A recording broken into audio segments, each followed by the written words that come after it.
तो बच्चों पिछले टर्म में हमने जो है वो बॉक्स शीयर टेस्ट देखा था और बॉक्स शीयर टेस्ट से किस तरह शीयर स्ट्रेंथ निकालते हैं ये देखा था।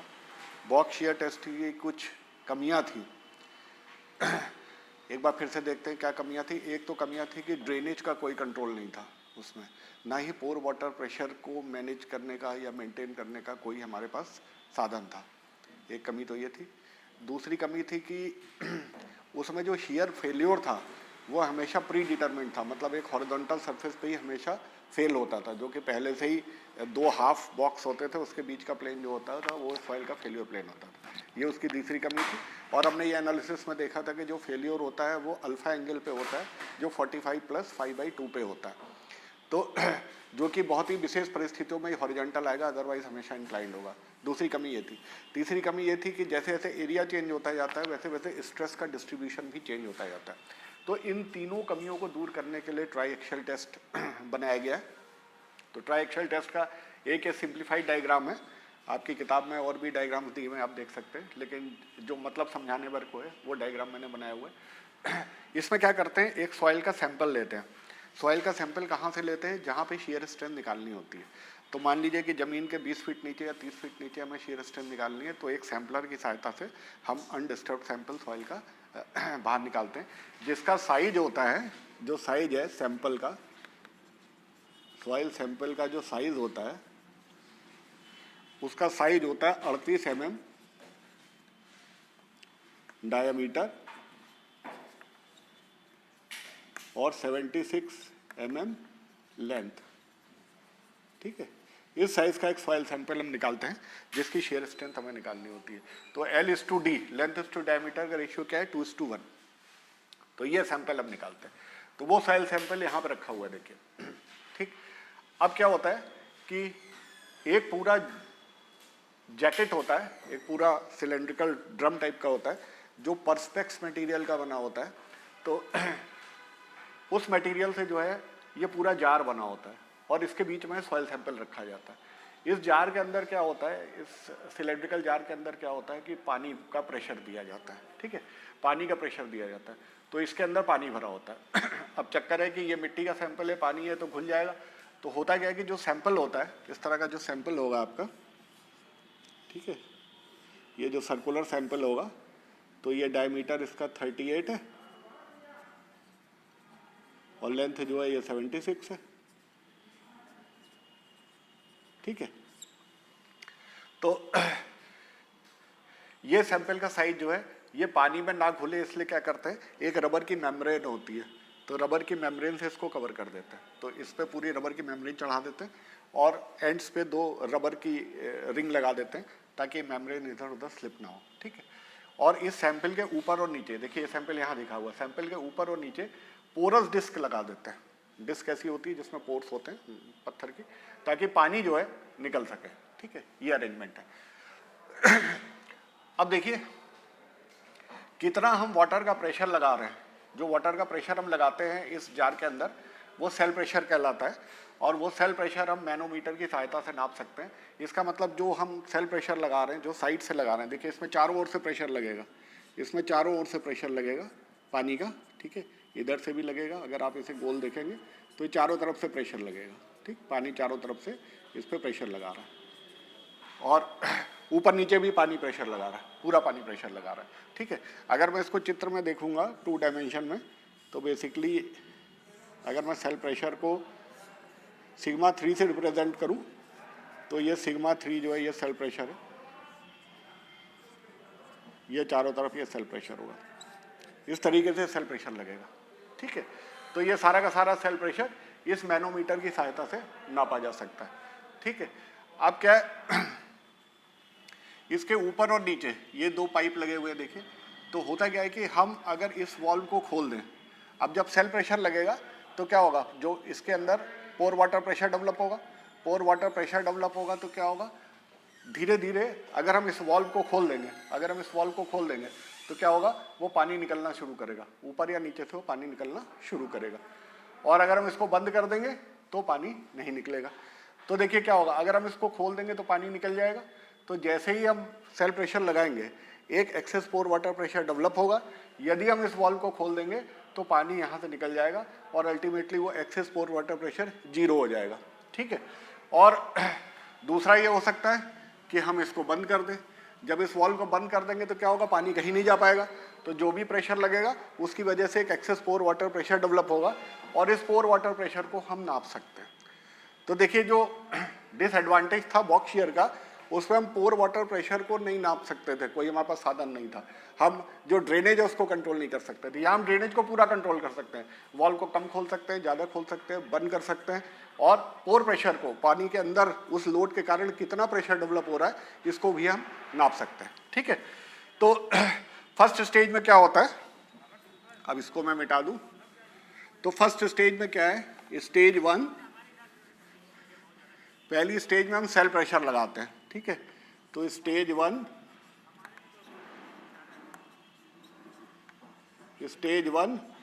सेल प्रेशर इज अप्लाइड,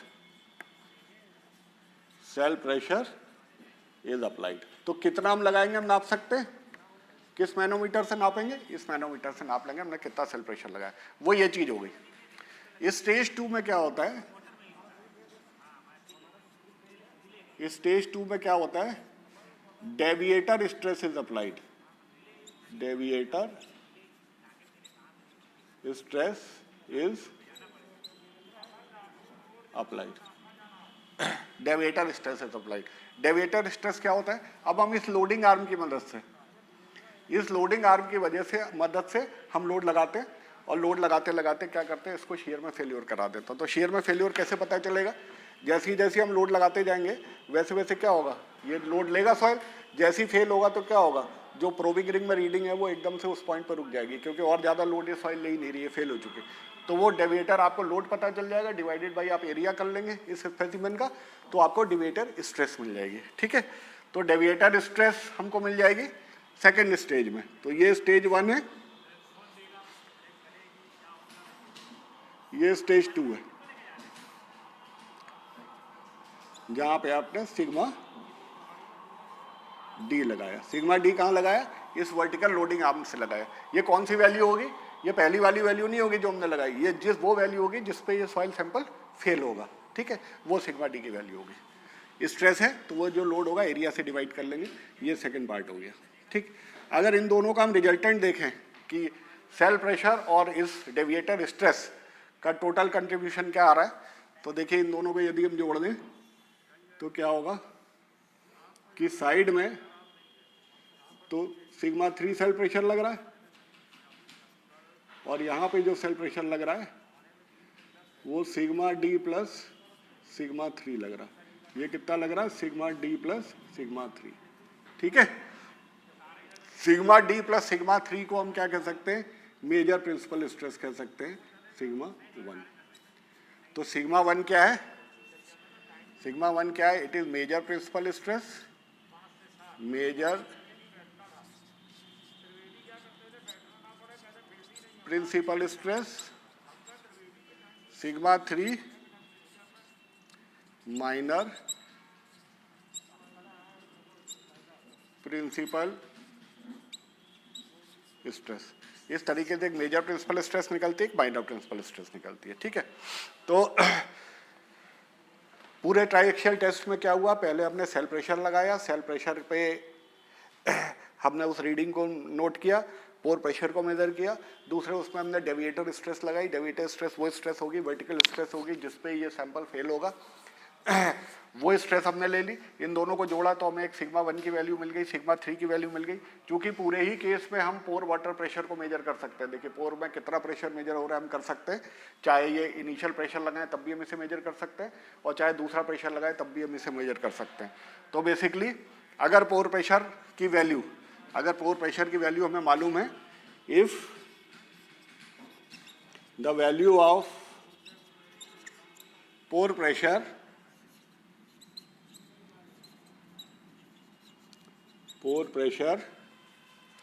ये थोड़ा मैं साफ लिख दूं, ऊपर लिख दे रहा हूं, इसको मिटा दे रहा हूं।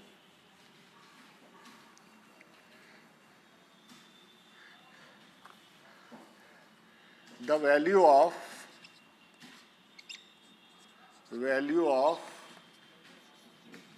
पोर water pressure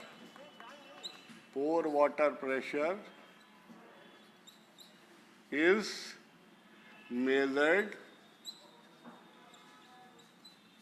and effective stress is calculated. ठीक है, effective stress is calculated. ठीक, आपने क्या किया, सिग्मा 3 डैश निकाल लिया, that is sigma 3 minus u, और सिग्मा 1 डैश निकाल लिया, that is sigma 1 minus you. ये दोनों निकाल लिया आपने. अब आपके पास क्या है, सिग्मा 1 और सिग्मा 3 की वैल्यू हो गई. इसको अब मिटा दे रहा हूं. सिग्मा 1 और सिग्मा 3 की दो वैल्यूज आपको मिल गई, दो वैल्यूज. तो बेसिकली अब आप मोर सर्कल बनाएंगे. तो ये पहला सेट लिया आपने, सिग्मा 3 डैश और ये सिग्मा 1 डैश. ठीक, ये पहले सैंपल के लिए आपने एक मोर सर्कल ड्रॉ कर दिया. मिनिमम दो सैंपल आपको चाहिए होंगे. इसी तरह आप दूसरा सैंपल लेंगे, इसमें सेल प्रेशर को चेंज कर देंगे. तो सिग्मा 3 की वैल्यू आप चेंज कर देंगे तो सिग्मा 3 डैश की वैल्यू चेंज हो जाएगी. तो मान लीजिए सिग्मा 3 की वैल्यू आप बढ़ा देते हैं. मान लीजिए सेकेंड सेटअप में, ये फर्स्ट सेटअप था, दिस वॉज फर्स्ट सेटअप. ठीक, this was first setup. Second setup में आपने क्या किया, सिग्मा 3 की ये वैल्यू ले ली. तो अगर आप सिग्मा 3 की वैल्यू बढ़ाएंगे, एक चीज़ समझिए, अगर आप कन्फाइंड प्रेशर बढ़ाएंगे तो जितना ज़्यादा कन्फाइंड प्रेशर आप बढ़ाएंगे उतना ही ज़्यादा आपको डेविएटर स्ट्रेस लगानी पड़ेगी इस सॉइल को फेल करने के लिए. तो सिग्मा 1 की वैल्यू ऑटोमेटिकली बढ़ जाएगी. तो सिग्मा 1 की वैल्यू मान लीजिए यहाँ आ जाती है, सिग्मा 1. ये सेकेंड सेटअप. ठीक है, सेकेंड सेटअप. तो ये आपको दूसरी एक रीडिंग मिल जाएगी. ठीक, इन दोनों में आप टेंजेंट खींच दीजिए, इन दोनों में एक लाइन खींच दीजिए जो इन दोनों में टेंजेंट हो. तो एक टेंजेंट खींचने के लिए आपको 2 पॉइंट चाहिए होंगे. तो इसका स्लोप निकाल लीजिए, ये हो जाएगा 5 डैश. ये निकाल लीजिए, ये हो जाएगा C डैश. तो इस सॉइल के जो स्ट्रेंथ पैरामीटर है, shear strength parameter, shear strength parameter, ये क्या हो जाएंगे, C डैश एंड 5 डैश. इस तरीके से आप निकाल लेंगे. ठीक है, बात समझ में आ गई.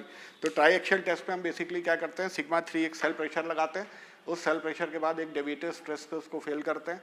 उसके बाद दूसरा सेटअप लेते हैं, उससे आप सिग्मा 3 की इंक्रीज वैल्यू लगाते हैं.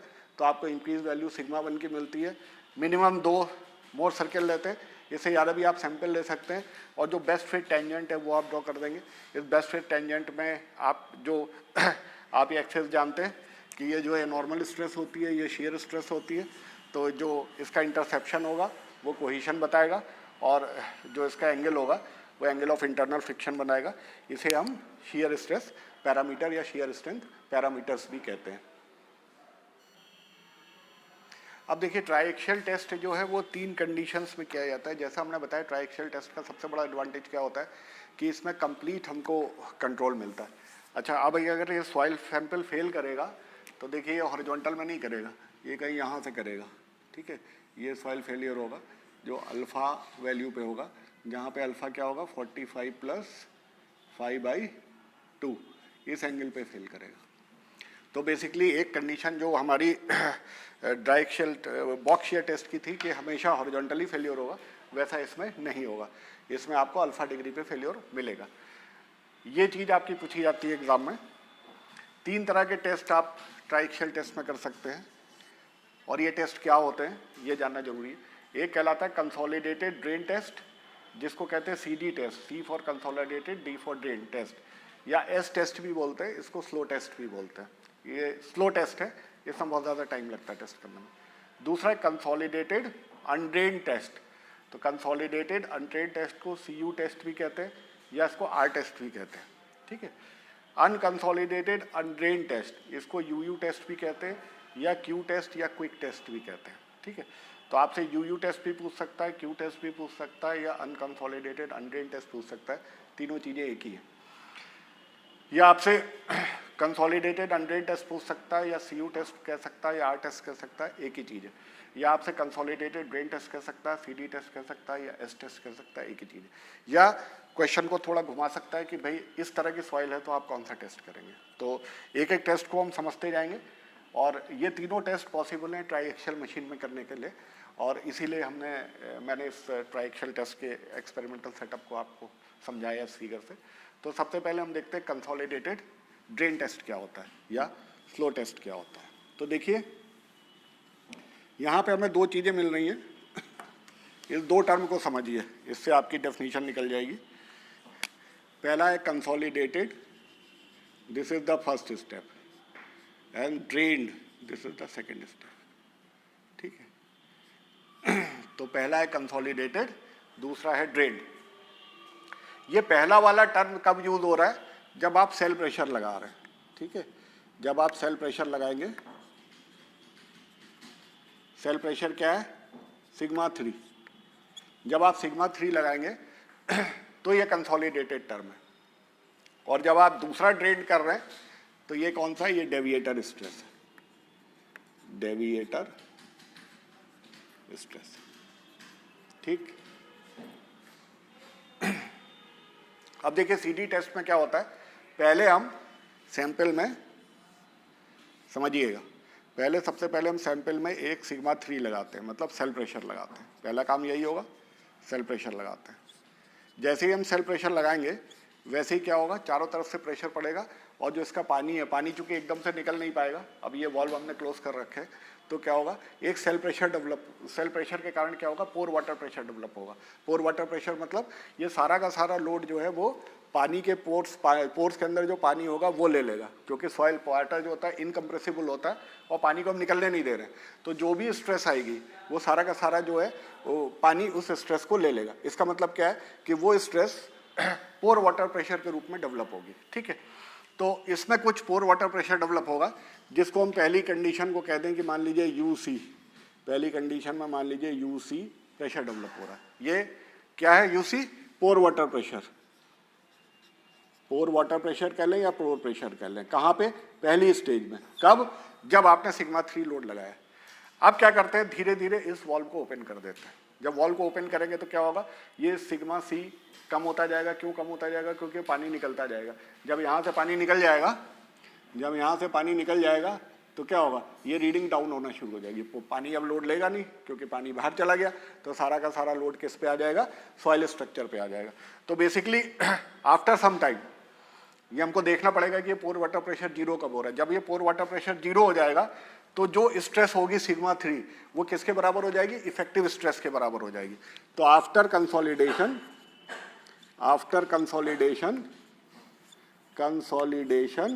क्या होगा, UC will be equal to 0, और UC 0 हो जाएगी तो sigma 3 will be equal to sigma 3 dash. Effective stress और टोटल स्ट्रेस की वैल्यू एक ही हो जाएगी। ये बात समझ में आ गई। लेकिन जब हम वॉल्व खोलेंगे तो धीरे धीरे पानी निकलेगा, इसका मतलब इसमें टाइम लगेगा। तो पहले हम क्या करेंगे, सिग्मा 3 लगाएंगे। सिग्मा 3 लगा के पूरी की पूरी सॉइल को कंसोलिडेट कर देंगे, मतलब पोर प्रेशर को 0 कर देंगे। वो हुआ पहला टर्म कंसोलिडेटेड। ड्रेन टेस्ट, अब जब ये पूरा पानी निकल जाएगा, जब पोर प्रेशर 0 हो जाएगा, तब हम क्या करेंगे, अब दूसरी स्टेज में हम सिग्मा 1 लगाएंगे। अब दूसरी स्टेज में क्या है, हम सिग्मा D लगाएंगे, डेविएटर स्ट्रेस लगाएंगे, ठीक है, सिग्मा D लगाएंगे। जैसे ही हम सिग्मा D लगाएंगे, ठीक, जैसे ही हम सिग्मा D लगाएंगे, एक इंक्रीमेंट हमने सिग्मा D लगाया, तो इसमें क्या होगा, अगर ये वॉल्व ओपन है, वॉल्व क्लोज कर देंगे। फिर जैसे ही ये लगाएंगे वैसे ही क्या होगा, एक पोर वाटर प्रेशर डेवलप होगा विच विल बी UD। मान लीजिए pore water pressure due to this deviator stress is UD, और ये UC मान लें कि ये सेल प्रेशर के कारण जो पोर प्रेशर डेवलप हो रहा है, pore pressure due to cell pressure, ठीक है, सेल प्रेशर। और ये है UD, ये है pore pressure due to deviator stress, ठीक है। जैसे ही सिग्मा D लगाएंगे, अब क्या होगा, UD डेवलप होगा। अब हम क्या करेंगे, इसके UD को जो है वो ये वॉल्व खोल देंगे, तो धीरे धीरे क्या होगा, UD का मान 0 हो जाएगा, यूडी का मान 0 हो जाएगा और सिग्मा डी वही मिलेगी जो इफेक्टिव डेविएटर स्ट्रेस होगी। ठीक है, ये एक रीडिंग हो गई। मतलब जो भी रीडिंग इस केस में हमको मिलेगी, जो भी रीडिंग हमको इस केस में मिलेगी वो इफेक्टिव स्ट्रेस की मिलेगी। तो अगर हम सिग्मा डी डैश में सिग्मा 3 डैश जोड़ देंगे तो हमें सिग्मा 1 डैश मिल जाएगा। तो अगेन हमारा सेम प्रिंसिपल हो जाएगा जैसा हमने पहले किया था कि एक सिग्मा 3 डैश और सिग्मा 1 डैश की एक वैल्यू मिल जाएगी। ठीक है, ये पहला सेटअप हुआ। फिर सेम हम दूसरा सैंपल लेंगे, दूसरे सैंपल को फर्स्ट स्टेज में सेल प्रेशर लगा के कंसोलिडेट करेंगे, उसका सेल प्रेशर 0 करेंगे। फिर जब डेविएटर स्ट्रेस के एक एक इंक्रीमेंट लगाएंगे, धीरे धीरे पानी को निकलने देंगे, कंसोलिडेट होने लगेंगे, धीरे धीरे कंसोलिडेट होगा। और फाइनली जब वो डेविएटर स्ट्रेस होती है जिसमें वो फेल होता है, तो जब वो डेविएटर स्ट्रेस में पर्टिकुलर फेल होगा, उस केस में भी जो पोर वाटर प्रेशर है वो 0 होगा। इस चीज़ को हम इंश्योर करेंगे। ठीक है, और ये सिग्मा 1 जब सिग्मा 3 डैश हमें मिल जाएगा, इसमें सिग्मा 3 डैश जोड़ दे, सिग्मा डी डैश मिल जाएगा, इसमें सिग्मा 3 डैश जोड़ देंगे तो सिग्मा 1 डैश मिल जाएगा। ये हमको एक मोर सर्कल मिल गया। दूसरा मोर सर्कल सिग्मा 3 की दूसरी रीडिंग लेंगे, सेम एक्सपेरिमेंट करेंगे और जैसा हमने पहले बताया था इस पर एक टेंजेंट खींच देंगे। ये हमारा हो जाएगा effective cohesion that is C dash, और ये effective angle of internal friction which is 5 dash. तो सी डैश और 5 डैश का मान हम इस तरीके से निकाल लेंगे। आई बात समझ में? तो कंसोलिडेटेड ड्रेन टेस्ट का ये कहाँ पे करेंगे, अब आप बात आती है कहाँ पे करेंगे और इसका क्या सबसे बड़ा डिसएडवांटेज है। तो सबसे बड़ा इसका डिसएडवांटेज जो है कंसोलिडेटेड अनड्रेन टेस्ट का, मैं यहाँ लिख दूँ कि it is time taking. Basically ये टाइम टेकिंग है। ठीक है, क्योंकि आपको पोर वाटर प्रेशर उसमें डेवलप नहीं होने देना। तो अगर क्ले सॉइल है तो बहुत धीरे धीरे पानी निकलेगा। तो अगर बहुत क्ले सॉइल है आपकी, ठीक है, तो ये वीक्स टाइम भी लग सकता है, कई हफ्तों का टाइम भी इस एक्सपेरिमेंट को करने में लग सकता है। ठीक है, तो ये दो सिचुएशन में ये टेस्ट इंपॉर्टेंट होता है। यदि हमारे पास सैंडी सॉइल है, सैंडी सॉइल है तो क्या होगा, पोर वाटर प्रेशर डेवलप होने से पहले ही वो पानी निकलना शुरू हो जाएगा, तो वो हमारा सही रिजल्ट देगा, बहुत कम समय में हो जाएगा। या दूसरा होता है, मान लीजिए कई बार एम्बैंकमेंट्स होते हैं। ठीक है, एम्बैंकमेंट्स होते हैं जिसमें हम ये प्रोविजन करते हैं, कई बार एम्बैंकमेंट्स हम ये प्रोविजन करते हैं, सीपेज का पूरा चैप्टर आपके नहीं है, उसमें फिरेटिक लाइंस वगैरह बनती है, जिसमें हम ये अलाउ करते हैं कि वो अर्थन डैम से जो एक तरफ पानी है वो हल्का सा सीप कर जाए कंट्रोल वे में। तो कंट्रोल वे में सीप कर जाए, पानी निकल जाए, मतलब पोर वाटर प्रेशर न डेवलप हो। तो एम्बैंकमेंट में अगर कोई क्लेई सॉइल है, ठीक है, क्लेई सॉइल है जहाँ पे ड्रेनेज परमिटेड है, जहाँ पे क्या है, ड्रेनेज परमिटेड है, तो ऐसी क्ले सॉइल प्रैक्टिकली जहाँ पे ड्रेनेज जो है वो परमिटेड है, वहाँ पे हम, ये शायद बोर्ड में नहीं आ रहा है तो मैं यहाँ लिख देता हूँ, तो ऐसी soil, clayey soil with drainage permitted, ठीक है, drainage permitted, for example embankment. ठीक, तो अगर ऐसी कोई सिचुएशन है जहाँ पे आप सॉइल को परमिट कर रहे हो कि वो फ्लो कर जाए, तो उस केस में आप इस टेस्ट को यूज़ करोगे, या सैंडी सॉइल में आप इस टेस्ट को यूज़ करोगे। केवल डिसएडवांटेज ये है कि it's a time taking test, इसमें बहुत ज़्यादा टाइम लगता है और ये लैब में बहुत कंट्रोल्ड कंडीशन में हो सकता है और इसीलिए इसको स्लो टेस्ट भी कहते हैं। ठीक है, तो ये पहला टेस्ट पूरा हो गया जो था हमारा कंसोलिडेटेड ड्रेन्ड टेस्ट या एस टेस्ट, जिसको हम स्लो टेस्ट भी कहते हैं। ठीक है, अब सेकेंड टेस्ट देखिए क्या है।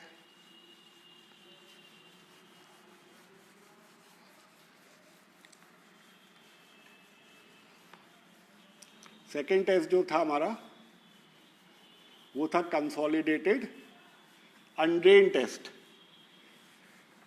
सेकेंड टेस्ट क्या था हमारा, कंसोलिडेटेड अनड्रेन्ड टेस्ट। तो दूसरा टेस्ट जो था that was consolidated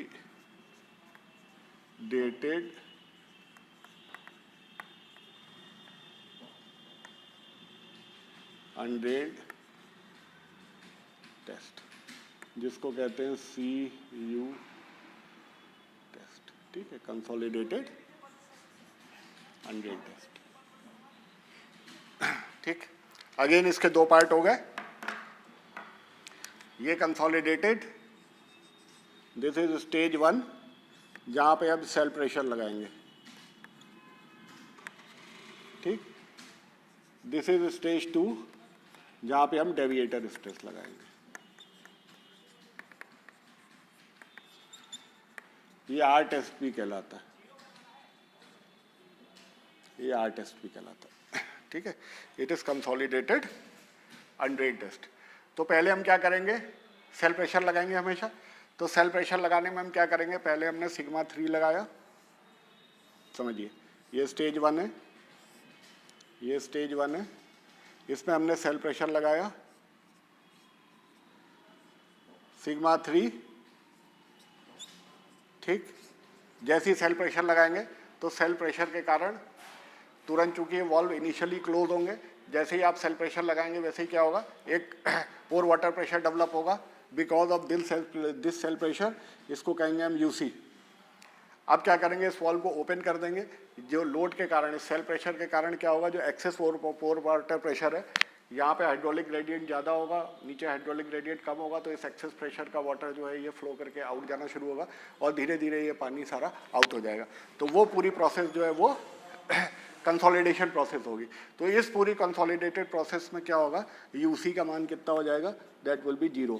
pour pressure due to cell pressure, ठीक है, पोर प्रेशर जो डेवलप हो रहा है सेल प्रेशर के कारण वो 0 हो जाएगा। ठीक है, अब यहाँ पे चेंज है, देखिए ये एकदम सिमिलर है जैसे हम कंसोलिडेटेड ड्रेन टेस्ट करते थे, ये चेंज हो गया। अब जब हम डेविएटर स्ट्रेस लगाएंगे, यहाँ पे जब हम डेविएटर स्ट्रेस लगाएंगे, एक बार हमने सेल प्रेशर से पूरा सॉइल को कंसोलिडेट कर लिया, अब हम जब सिग्मा डी की वैल्यू लगाएंगे, अब जब हम सिग्मा डी की वैल्यू लगाएंगे, जब डेविएटर स्ट्रेस लगाएंगे, तो हम जल्दी जल्दी लोडिंग करते चले जाएंगे।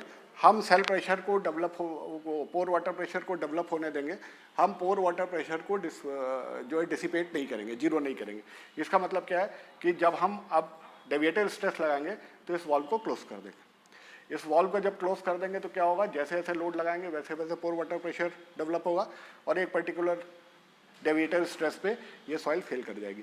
तो जिस पे फेल करेगी वो वैल्यू सिग्मा डी हमें पता है और हमको यू डी का मान भी पता है। U d is pore water pressure, pore water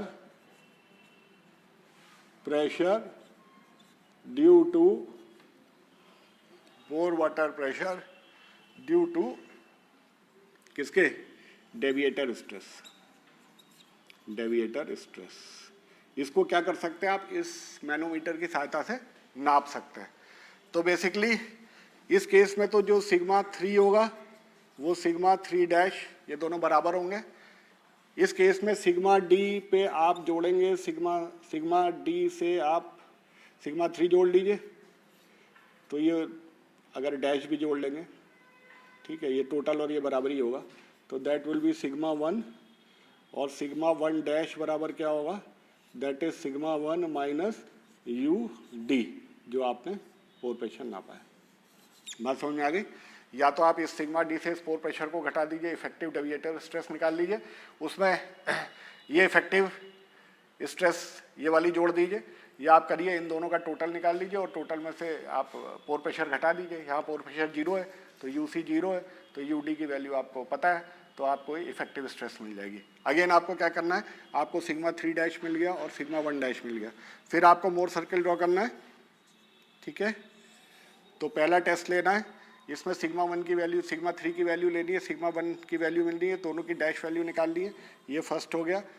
second sample लेना है, इसको भी पहले सेल प्रेशर लगाना है, फिर डेविएटर स्ट्रेस में फेल करना है और अल्टीमेटली सिग्मा 3 की वैल्यू पहले वाले सिग्मा 3 से ज़्यादा रखनी है और ये आपको दूसरा मोर सर्किल इस तरह से मिल जाएगा। अगर सिग्मा 3 की वैल्यू आप बढ़ाएंगे, कन्फाइनिंग प्रेशर बढ़ाएंगे, तो सिग्मा 1 की वैल्यू अपने आप बढ़ जाएगी। इन दोनों पे फिर आप एक टेंजेंट खींचेंगे, ये वैल्यू आपकी सी हो जाएगी और ये वैल्यू आपकी फाई हो जाएगी और इस तरह आपके सॉइल के पैरामीटर सी फाई मिल जाएंगे। ठीक है, तो ये दूसरा टेस्ट हो गया जो कंसोलिडेटेड अनड्रेन टेस्ट कहलाता है, या आपका CU टेस्ट कहलाता है, या R टेस्ट कहलाता है। ये किस तरह की सॉइल में आप यूज़ करेंगे, तो ये यूज़ होता है, जैसे मान लीजिए एक पर्टिकुलर, इसका टिपिकल एग्जांपल है ग्रेन सिलोज, ठीक है, ग्रेन सिलोज। ग्रेन सिलोज मतलब है जैसे अनाज की बड़ी बड़ी आपकी टंकियाँ होती हैं, किसी बड़े बड़े सिलोज होते हैं जो आप ग्राउंड में आपने बनाए होते हैं, ग्राउंड में उसका लोड आ रहा होता है। तो जब अनाज नहीं भरा है तो वो खाली है, तो आराम से कंसोलिडेट हो रही है वो सॉइल। अब एकदम से क्या उसमें अनाज भर दिया, एकदम से अनाज भर दिया तो पानी एकदम से नहीं निकल पाएगा और वो अनड्रेन्ड कंडीशन हो जाएगी। तो CU टेस्ट इस तरह के ग्रेन सिलो पे आप परफॉर्म कर सकते हैं जहाँ पे सडन लोड आए। ठीक है, तो ऐसी भी कोई चीज़ जहाँ पे सडन लोड आएगा, देखिए ये बहुत अच्छा एग्जांपल है जहाँ पे सडन लोड आ रहा है, क्योंकि जैसे ही फसल होगी एकदम से आप उसमें लोडिंग करेंगे, एकदम से लोडिंग करेंगे तो एकदम से लोडिंग की वजह से जो अंदर का पानी होगा जो पोर्ट्स पे वो एकदम से स्केप नहीं कर पाएगा। तो आपको स्ट्रेंथ निकालने के लिए इफेक्टिव स्ट्रेस देखनी पड़ेगी।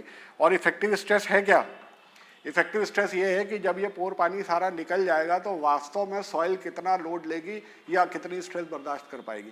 तो ये हम हमेशा जो भी ये पैरामीटर्स निकाल रहे हैं ये इफेक्टिव में निकाल रहे हैं, इफेक्टिव में निकाल रहे हैं। तो ये जो शेयर पैरामीटर इफेक्टिव में निकाल रहे हैं, इसका मतलब ये है कि वास्तव में जो सॉइल का स्केलेटन है, ठीक है, सॉइल का जो ग्रेन है वो कितना लोड ले पाएगा, पानी कितना लोड ले पा रहा है, उससे हमारा ज़्यादा सरोकार नहीं है, क्योंकि वो स्ट्रेंथ में कंट्रीब्यूट नहीं करता है। ठीक है, अब ये तीसरा टेस्ट देखते हैं, इसको मिटा दे रहा हूं।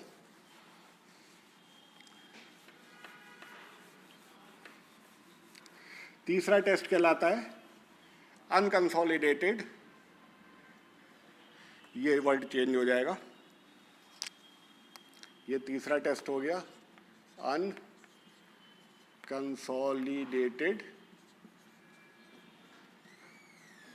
अनड्रेन्ड टेस्ट। ठीक है, इसको कहेंगे UU टेस्ट, CU टेस्ट नहीं कहेंगे, इसको कहेंगे U' टेस्ट, या इसको कहेंगे क्विक टेस्ट, Q टेस्ट। ठीक है, ये बहुत जल्दी हो जाता है क्विक टेस्ट। ठीक, तो अगेन दो कंडीशंस हमारे पास मिली, इसको भी मिटा दे रहा हूँ। अगेन दो कंडीशन मिली। पहली कंडीशन ये, जब आप सेल प्रेशर लगाएंगे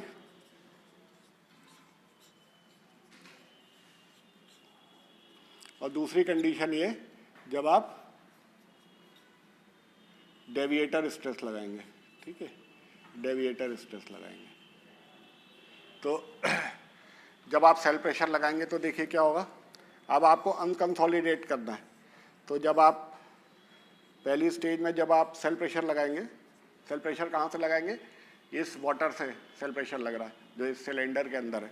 ठीक है, तो यहाँ पे सिग्मा 3 आपने लगाया सेल प्रेशर, जो चारों डायरेक्शन में लगेगा। अब आप एक पोर वाटर प्रेशर मेजर कर लेंगे, क्योंकि इस वॉल्व को आप क्लोज कर देंगे, टोटल वॉल्व एक्सपेरिमेंट पे क्लोज रहेगा। तो जैसे ही आप सिग्मा 3 की एक वैल्यू देंगे, एक पोर वाटर प्रेशर डेवलप होगा। ये pore water pressure because of cell pressure है, तो इसको हम कहेंगे UC। ठीक है, इसको हम कहेंगे UC। ठीक, अब हम क्या करेंगे, अब हम सिग्मा 1 लगाएंगे, सिग्मा 1 मतलब डेविएटर स्ट्रेस लगाएंगे, इसको कहेंगे सिग्मा D, इसको कहेंगे सिग्मा D। तो यहाँ पे सिग्मा D लग रहा है। इसमें भी हम ड्रेनेज को नहीं ओपन करेंगे, मतलब पूरे के पूरे एक्सपेरिमेंट पे ड्रेनेज शैल रिमेन ओपन, क्लोज्ड, तो पानी बाहर बिल्कुल नहीं निकलना है। तो पोर वाटर प्रेशर दोनों स्टेज में डेवलप होना है, सेल प्रेशर स्टेज में भी डेवलप होना है और यहाँ भी डेवलप होना है। तो ये डेविएटर स्ट्रेस की वजह से जो पोर वाटर प्रेशर डेवलप हुआ दैट इज UD, और जो सेल प्रेशर की वजह से पोर वाटर प्रेशर हुआ दैट इज UC। अब टोटल वाटर प्रेशर निकाल लीजिए, टोटल पोर वाटर प्रेशर। तो टोटल पोर वाटर प्रेशर क्या होगा, that is be UC plus UD, मतलब pore water pressure because of applying the cell pressure plus pore water pressure because of applying the deviator stress. डेविएटर stress की वजह से जो pore water pressure बन रहा है वो, प्लस सेल प्रेशर की वजह से जो पोर वाटर प्रेशर बन रहा है वो। इसको मान लीजिए कहते हैं U। ठीक, तो दोनों स्टेज में हमारे पास पोर वाटर प्रेशर का मैनोमीटर है, मेजरमेंट है, तो हम नाप सकते हैं, सेल प्रेशर को भी नाप सकते हैं, डेविएटर स्ट्रेस को भी नाप सकते हैं। ठीक है, तो अगेन जो सिग्मा 1 होगा वो क्या हो जाएगा, सिग्मा 3 प्लस सिग्मा D, और सिग्मा 3 हमको पता ही है सेल प्रेशर। ठीक, अब दोनों की हम इफेक्टिव निकाल लेंगे। तो sigma 3 dash will be equal to sigma 3 minus u, और sigma 1 dash will be equal to sigma 1 minus u. मतलब ये ध्यान रखिएगा कि जो टोटल प्रेशर डेवलप होगा उसमें से हम दोनों टोटल प्रेशर घटाएंगे हम, ठीक है, टोटल वोर वाटर हम दोनों में से घटाएंगे ताकि हमें इफेक्टिव सेल प्रेशर मिल जाए और इफेक्टिव प्रिंसिपल स्ट्रेस मिल जाए। हाँ ठीक है, ये मेजर प्रिंसिपल स्ट्रेस मिल जाए, सिग्मा 1 मिल जाए, दोनों इफेक्टिव मिल गए। अब तो देखिए हमको अब क्या मिल गया, sigma 3 dash effective cell pressure मिल गया और सिग्मा 1 डैश मिल गया। तो बहुत सिंपल है कि अब हम लोग एक, यहाँ तक आ रहा है, मैं मिटा देता हूँ।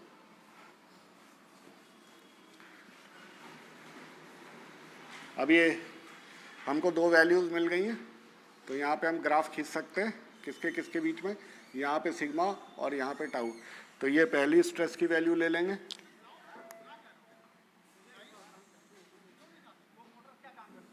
और ये दूसरा,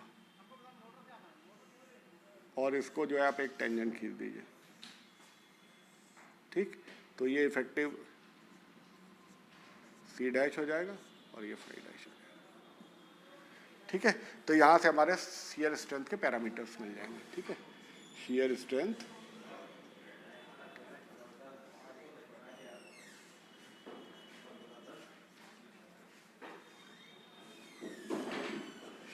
के पैरामीटर मिल जाएंगे, ठीक है। तो इस तरीके से हमें ये तीन टेस्ट है, जो CU टेस्ट, UU टेस्ट और CD टेस्ट, इन तीनों टेस्ट की वजह से हम ये निकाल सकते हैं कि किस तरीके से हमारी सॉइल के शियर पैरामीटर्स हैं। और शियर पैरामीटर्स में हमेशा जो भी आपको निकालना होता है, आपसे ये पूछ सकता है या C5 निकालिए, या आपसे ये पूछ सकता है कि शियर पैरामीटर्स निकालिए। तो जो शियर पैरामीटर्स है बच्चों, वो C और फाई है, और उसमें भी C डैश और फाई डैश ये आपको निकालना रहता है। आप चाहे ट्राइएक्सियल टेस्ट करें, या आप चाहे बॉक्स शियर टेस्ट करें, या चाहे आप अगला टेस्ट जो आएगा अनकन्फाइंड कंप्रेशन टेस्ट करें, ठीक है। तो आज इस टेस्ट पे हम यहीं लेक्चर को हॉल्ट करते हैं, और नेक्स्ट उसमें हम लेंगे अनकन्फाइंड कंप्रेशन टेस्ट, जो कि आपके कोर्स में है और जो कि बहुत ही इंपॉर्टेंट है। और ये जो तीनों टेस्ट मैंने आपको बताया, CU टेस्ट, UU टेस्ट और CD टेस्ट, ये एग्ज़ाम में पूछे जाते हैं, लेकिन आपकी बुक में बहुत ही कम दिया हुआ है। अगर आप डिटेल में जानेंगे इसको तो आप बढ़िया ढंग से एक्सप्लेन कर पाएंगे। और ये चूँकि टेस्ट खाली और खाली ट्राइएक्सियल टेस्ट में ही हो पाते हैं, इसलिए ट्राइएक्सियल टेस्ट के सेटअप को भी बताना जरूरी हो जाता है कि आप समझ सकें। और दूसरी चीज़ देखिए, अब तीनों चीज़ें जो बॉक्स शियर टेस्ट की थी वो अवॉइड हो गई। पहली बात थी कि शियर फेलियर जो है वो प्लेन होगा, वो भी नहीं है, जो वास्तव में होता है उसी तरह से शियर फेलियर कर रही है। दूसरी चीज़, जो पोर वाटर प्रेशर है उसका आप एग्जैक्टली मेजरमेंट कर सकते हैं, जो इसमें पॉसिबल है, जो आपके बॉक्स शियर में पॉसिबल नहीं था। और तीसरा, जो बॉक्स शियर की कमी थी कि शियर स्ट्रेस यूनिफॉर्म नहीं था, क्योंकि बॉक्स शियर के कारण वो एरिया चेंज होता रहता था, वो भी सिचुएशन यहाँ पे अवॉइड हो गई। नेवरदलेस जो बॉक्स शियर टेस्ट था ये सबसे पहला टेस्ट था, और बहुत क्विक टेस्ट है, बहुत जल्दी ये टेस्ट हो जाता है, इसलिए ये सबसे इंपॉर्टेंट टेस्ट है, सबसे महत्वपूर्ण टेस्ट है, और आज भी इसका महत्व जो है वो कम नहीं हुआ है। तो नेक्स्ट टाइम में बच्चों हम देखेंगे unconfined compression test. Thank you.